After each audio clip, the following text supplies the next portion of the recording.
All right, good morning, everybody. Welcome to QuantBox Live. Yeah, it's time to get your macro on. QuantBox Live, where we uncover the best fundamental opportunities around global markets, stock indices like S&P 500, FTSE, DAX. How about commodities like gold and oil, currencies like dollar, pound, yen, yield on the 10-year T note, so on and so forth. It's what we do. My name is Wayne McDonald. I am a long-term trend trader. I want low volatility. I want consistent returns. And for me to be able to do that, I need to have a strong grasp of fundamental and technical analysis. My education background is in macroeconomics from a little private school in Cambridge, Massachusetts. They also gave me a master's degree in financial management. Did some work at the Harvard Business School, at MIT, and a little school in England called Oxford. Anyways, cool. So why do I do all this? Because I'm trying to figure out the global macro trend. Where's the money flowing? Why is it flowing there? How can I take advantage of it? In particular, how can I maybe be ready for changes? I'll have to understand why these markets move and when. Okay, cool. So, anyways, we have lots of pretty colors over here at QuantBox.co. Excuse me. So, if you're one of the people on YouTube watching a delayed recording and you're like, I like all these pretty colors, I like macroeconomics, I want to know more about fundamentals and how to incorporate technical and market analysis. Oh, cool. Well, that's what we do. So, why don't you visit QuantBox.co? You can get things like, look, there's retail positioning. Look, there's institutional positioning. Yeah. Look, there's cool things like scatter plots, and oh man, it's all fun. Huh? Look at that. Are you tracking seasonality? Huh? You doing your commitment to traders report? Are you ranking all your currency pairs by fundamental and technical strength, quantitatively and comparatively? You're like, no, but it looks cool. Hey, it's $8 for a week. Give it a try. With that being said, let's get on with it.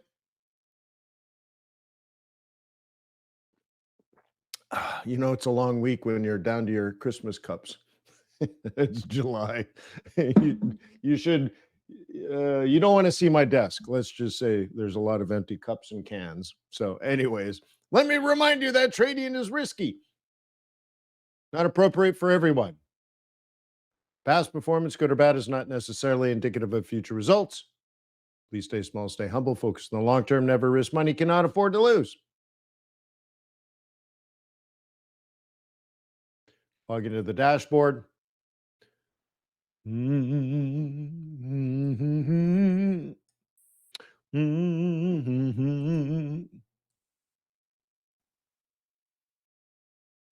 Remember, big news today is Bank of England.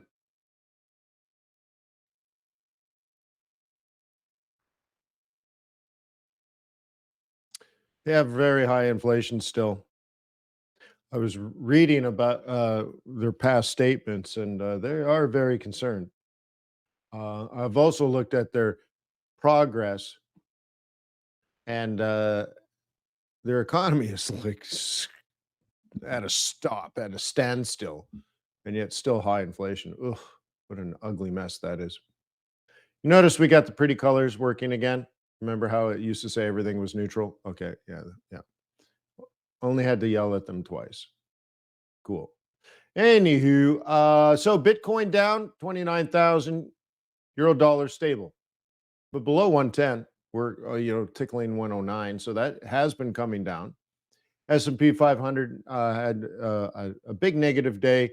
NASI was down 2% yesterday. S&P 500 down 1.38, down to 45. Remember, all of this has been talked about before.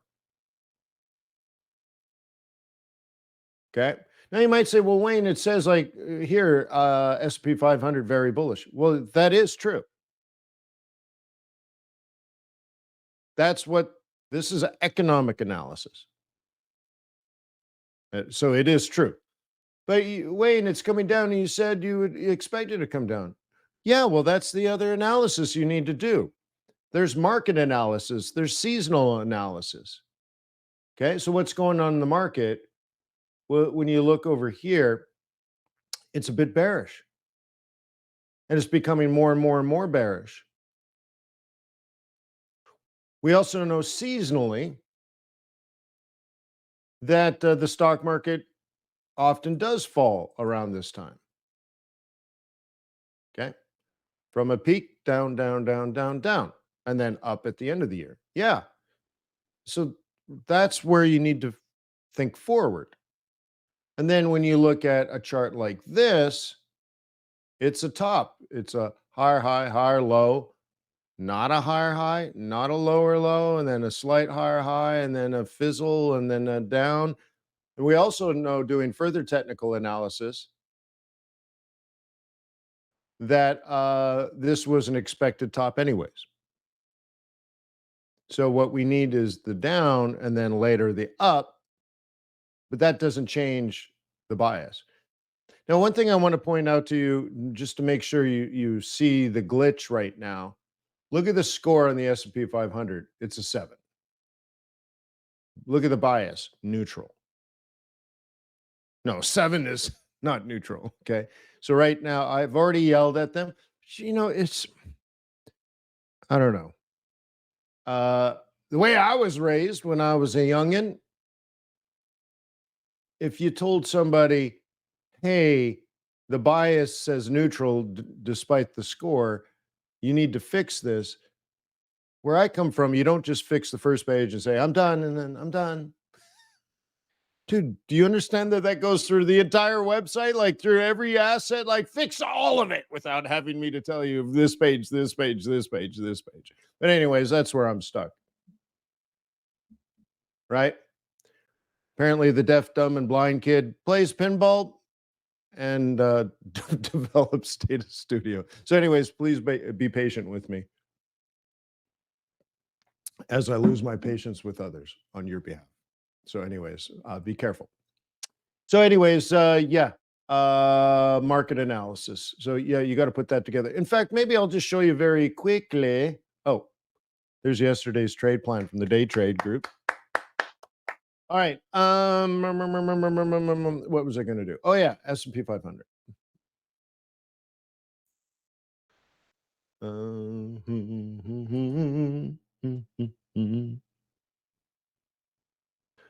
Andrew says Turkish inflation up 50%. Yeah, that's why I'm on my way to Cuba pretty soon, in the next couple of weeks. And when I was there in January, inflation had doubled from recent inflation. So I get there, I'm like, wow, look at this place. Inflation has doubled 100%. Well, now it's July. Remember, I was there in January and late January, maybe even February. I don't know. But I was there this year and it's up 100% again. And it's closer than Turkey, right, Andrew? So, anyways, as an economist, I got to go check that out. Yeah. All right. So going back to this S&P 500, I'm trying to point out, like, based on economic analysis, it's very understandable why the stock market has been bullish and technically still is bullish. Okay. So we call that quantitative analysis of economic data. Okay. That's the economy. Right now, the economy is not in recession. Okay. Then we have to look at the market. It's two different things. And by the way, 20 years ago, I started the process of separating the economy from the market. In terms of trading, very often it's called the market and price, which is a little confusing, right? But there's this long-term versus short-term idea. And so the moving averages are one way that I separated them. Different oscillators were another way to separate them. price action and market action, if you will, right? Different ways of measuring support and resistance. Some support and resistance is for price. Some support and resistance is for market. This is me separating long term from short term. And so let's say the economic data is longer term. The economic data shows there are plenty of things to be worried about as far as the US economy. But if you look at the rate of inflation, it's disinflationary. We went from 10 to 4 in inflation. That's good. And we still have jobs. That's good, right? Like there's still, it hasn't collapsed yet, or if ever, but it hasn't yet. So that's the economic side where you should expect the economy to be bullish, and QuantBox says it is bullish.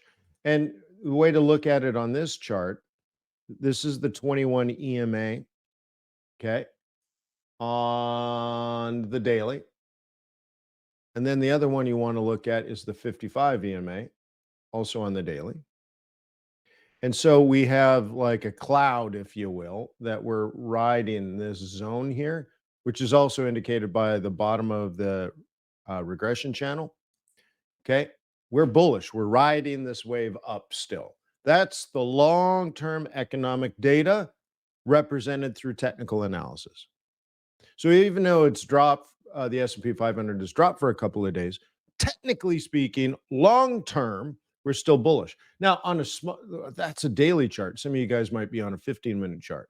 Well, you don't necessarily have congruency because you know, what might happen, or let's say technically what you would think would happen. Let me make this a little bit bigger. Is you're looking for an up, okay, a down, and an up of some form and fashion, right? Cool. So you could have on a 15-minute chart very bearish, and on a daily chart still very bullish. And one is okay. One is market sentiment, and the other one is like economic sentiment, market being the shorter term one. Now, also using technical analysis, okay, on the 1st of July, which is this day here, okay, there's a vertical line posted. And on that day, we predicted, or technical analysis predicted or suggested that this would be the high of the month. No joke. In this area here, on that day, if the market was going to be bullish, that is the conservative expectation for bullishness. Okay. So this is where, again, where the market analysis comes in. QuantBox will say, economically speaking, when you look at the U.S. economy relative to other other economies around the world, and seasonality and technical analysis and this and that, this is still bullish, very bullish, in fact. Now, when we creep below this 21 and move toward the 55, it'll be less bullish. It'll be bullish, just not very bullish. Okay. But on the short run, you see, could you have predicted that this might be a top? Well, yeah, actually, we knew that on the first day of July. Okay, first day of July, and it just so happened basically the last day of July, we double topped at that exact price. Cool. So market forces now have found things to worry about. And you should always know they'll find something. Oh my God, it's the Fitch downgrade. Okay, maybe that was a catalyst. Maybe. I can't deny that it happened. And at least in the very short term, it's impactful. Okay. But isn't it even more interesting that 31 days in advance, you could say, based on technical analysis, that this price was going to be important anyways? And then it double topped on the last day, and then Fitch. Seems like we were presupposed. Is that right? For that to happen anyways. And that was just the thing, but there was going to be something. Okay. So anyway, so your big choice right now, as a trader, not see, economically, quantitatively, the study of macroeconomics and and just general economic data and comparing them, this is still the valid plan. It S&P 500 is really negative, sentiment is really negative on the short run. Things, if if you're listening to the media today, it's probably going to be bad, all that kind of stuff. But that's what the chart says here if you're still a bull. The second plan, if you're a bull, is at a little bit lower bottom of the channel. Okay, so one of them, you're basically kicking it off this 21 EMA. So it comes down, tests the 21 EMA, and then goes back up tomorrow or today, pulling it back above. And we're back riding it again like this and like this. If that doesn't work, then this market is slowing down. Then we're going to come down to the 55 and then bounce back.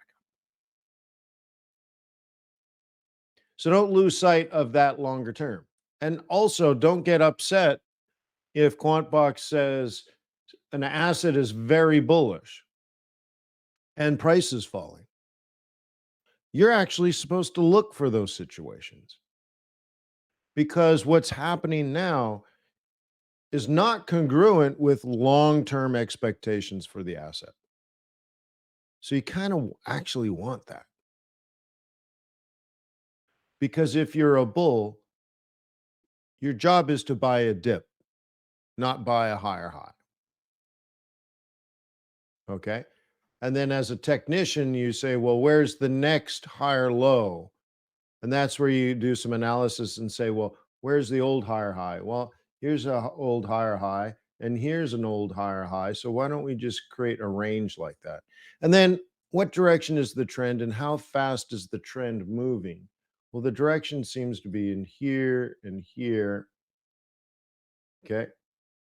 So it'd be interesting if this pullback is simply a return to the bottom of the range and then continue mission. Yeah, it could be. Now, I'm not predicting that to be the move. The trend is the trend, and the economics are the economics. These are both facts.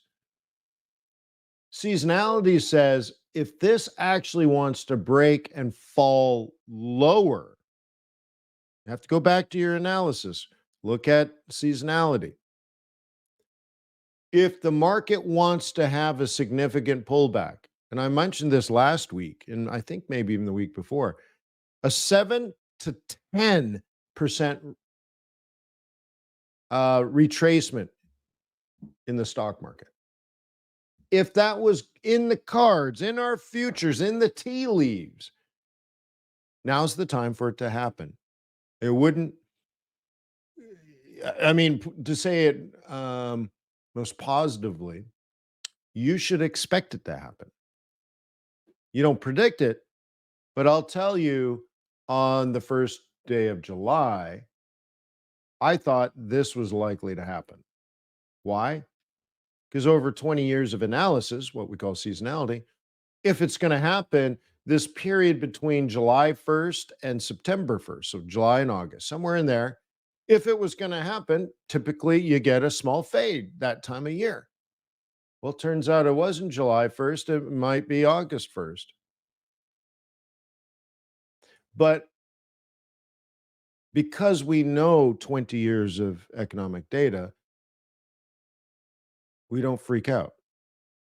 You're like, oh yeah, I've already adjusted. So in here, I prepared my portfolio to not be adversely effective or dramatically adversely affected if this comes down. I might have to make a couple of one tweak today because I have a little exposure to the Nasdaq, and I'd like to rotate out of that because that's the highest beta and rotate into a lower beta. Cool. Yeah, I'll probably do that today just in case. And then later on, and you'll need to look at QuantBox seasonality for this. I may want that higher beta back. So I might protect myself from the potential of a 10% decline. And then if we actually get it, then I want to get exposed to the upside again. Right. So, yeah. So, anyways, anywho, that's, by the way, this area here is the 10% decline in the stock market.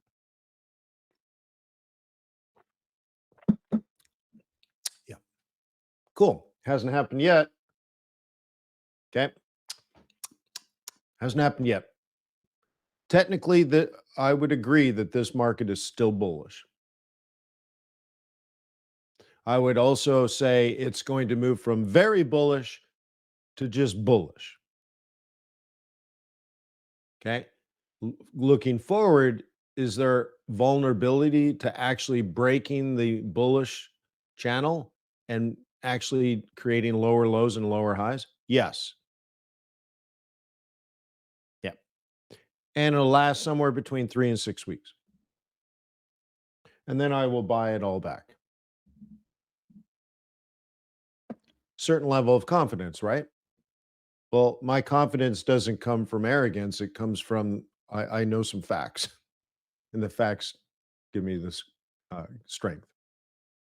Cool. So, anyways, that's how you thread all that together. If you ever get lost on the QB and you're like, man, it says bullish, but it's clearly coming, but it's clearly bearish, you're thinking small term only. And QuantBox is trying to do both.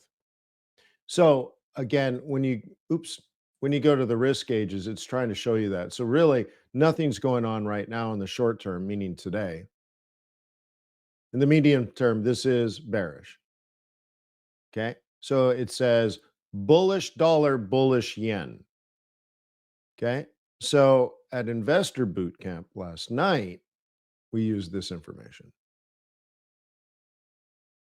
investorbootcamp.com. We used this information. Okay. And we suggested that maybe the top, the top, the top, the top, the lower low, and risk off in the medium term. What do you do next? I said, well, there's a lot of different ways you can do this. Okay. You could say, we call that a role reversal. What used to be support becomes resistance. In this case, I also drew Fibonacci, which is you take this top, you take this bottom, right? And it shows you the 50%. It shows you the 618, shows you the 382, and that's your sell zone, which just also happens to be a bearish sell zone using pivot points. One of the things I had touched on is the idea that they all do the same thing with different math. Maths, actually. Maths is a plural. It's different maths trying to help you do the same thing. Sell a lower high, bro. Sell the rip. Bulls buy dips, bears sell rips. Okay, sell the lower high. What a price? What price? Well, you can use price action, which is the role reversal. The blue is price action. You can do Fibonacci, okay, which is the red. Okay, in the pink is pivot points, daily pivot points. Okay, whatever, you do you. And so that's what happened. Okay. So we were here. The plan was have it come up and then drop it like it's hot. Cool. Now using Fibonacci, 618 predicts a 1382. Okay. So that's the likely target using the Fibonacci of this range. Now, using pivot points, this pivot point suggests somewhere between here and here. Oops, just updated. Oh, is that the BOE? Get ready. Okay, so the daily target was there and there. So you can see this was an interesting sell zone to remove risk, or at least to jam your stop, depending on your view of the BOE, right?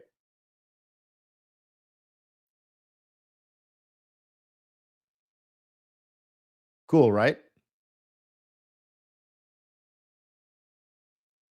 And so now you can look at it this way. I'll make this a little bigger and I'll make this way. You're trying to now identify the slope, okay, of the new trend. So we're already below that, but I think what might over time it'll cool off after the Bank of England news. And maybe how would you plan for tomorrow if you were going to try to a continuation on this? Okay. Well, let's say it goes from here and pops back up, and then maybe tomorrow's like that. We go back into a normal rate of change, one that's less volatile. Okay. Because the Bank of England's going on today, I'll keep this short. I just want to go through some other basics here. Things that happen to be moving right now. Got to go to the scatter plot. Okay. Biggest bear. Okay. Biggest thing out of position right now is NASDAQ, S&P 500, Bitcoin, Dow. Okay. I prepared you. It took a month for it to happen. So I was crying wolf all of July, and August 1st vindicated. Be careful. You need to prepare for this before it's happened. I prepared for this in late June, expecting this to happen in July. So it took a little longer. Sometimes it's like that. Okay. Some things are working. Okay. Dollar is strong. Cool. Okay. Dollar is strong. Swissy is strong. And yen is strong. See all these things over here? Maybe you can't see. Let's do this. I'll even expand this. Okay. Look, what did we expect? Remember what QuantBox said? Even days ago, expect the dollar to be strong, the Swissy to be strong, and yen to be strong. Okay. Dollar strong, yen strong, dollar strong, Swissy strong, dollar strong, Swissy strong, Swissy strong, Swissy strong. Okay. Yen strong, dollar strong, yen strong.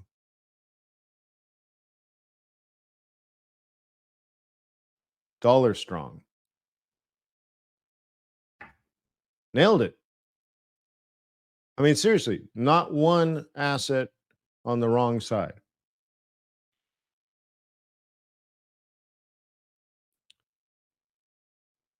Okay. The new thing we don't know is how long will the bearish sentiment last? Right now, it's just medium term. Okay. It's not freak out time. Okay. It's not freak out time. That's what you have to pay attention to. Okay. It's not freak out time, but look, these are the things you should be prepared. We've known this for about 3 days. I think 3 or 4 days ago, this turned to the bias turned from mixed to slightly risk off to much more risk off. But so about 3 or 4 days ago, it said consider yen, consider Swissy, consider dollar. Now it's full bore. Is it long term? No, it's still just medium term. Okay. So be prepared. Okay. When the market wakes up, VIX might rise, bearish. Futures, right? Dollar might rise some more. Okay, yields will probably move. Gold will probably be brought down if S&P 500 has a down day. Because remember, all these things are kind of working. Then it's going to go risk off again, and it'll be daily and weekly risk off. And at some point, this might kick in. Now, remember, what are we measuring here? Economics? Are we measuring inflation and GDP? jobs report coming out on Friday? Are we putting that into this stuff? No, no. This is what market participants are doing, not what the, it's like, it's not what the evidence shows. Okay. It's what people are doing. And sometimes what people are doing are irrational. I actually think this is rational.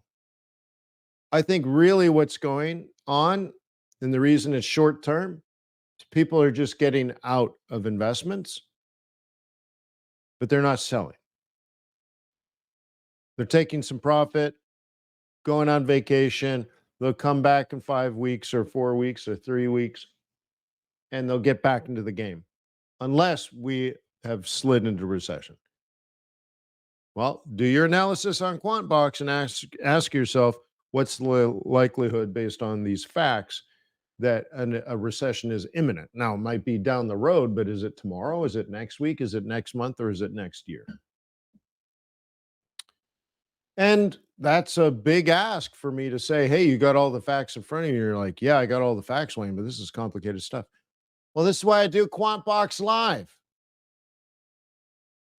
So if you have questions, when I wake up in the morning, the first digit on the clock is a 4. So be here, ask questions, because I'm here to help. And YouTubers, that means, yes, you're going to have to pay some money. Cool. Remember, cash is trash. Okay. Knowledge is power. So peace on earth. May the pips be with you. May our profits be above average. I'll see you later. Thanks for being here. Cheers.